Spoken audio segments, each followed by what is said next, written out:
биз Кыргызстан жаштары мына бүгүнкү учурда тамеки чыгарылса мына налог азайганына каршы болуп жатабыз. Анткени налог азайган сайын тамекинин баасы арзандайт. Ошол себептен азыркы учурда мектеп окуучулары көптөрү жашай кезинен, мектепте окуп жаткан кезинен тамек жеп башташат. Биз ошого каршыбыз. Жаштар биздин келечек жаштардын колунда. Биз жалпысынан эле Кыргызстан жаштары тамеки чегүүгө жана электрондук тамектерге каршыбыз.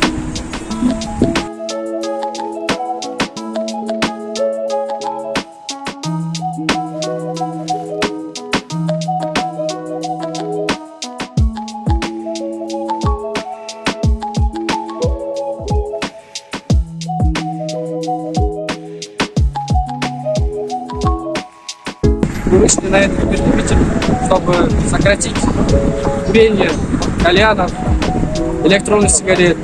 Ведь наша молодежь каждым днем больше и больше курит электронных сигарет и обычные сигареты. Мы хотим сократить это. Уважаемые депутаты Джоуи Кенеша, помогите нам с этим, пожалуйста. Без вас мы не справимся.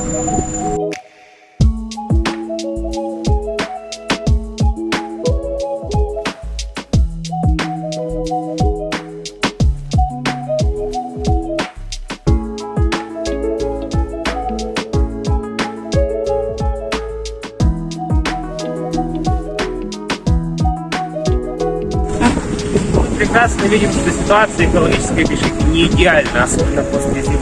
Люди порой просто хотят пройти по улице, подышать свежим воздухом. Вместо этого они идут, и какие-то люди идут рядом, курят, и они вынуждены дышать еще запахом от сигарет. Пассивное курение – это катастрофическая ситуация, поэтому мы хотим, чтобы курили меньше, чтобы акцизы на табак были больше, пусть наполняется бюджет, если люди вредят своему здоровью, пусть хотя бы платят больше налогов в бюджет, покупая сигареты по более высоким ценам.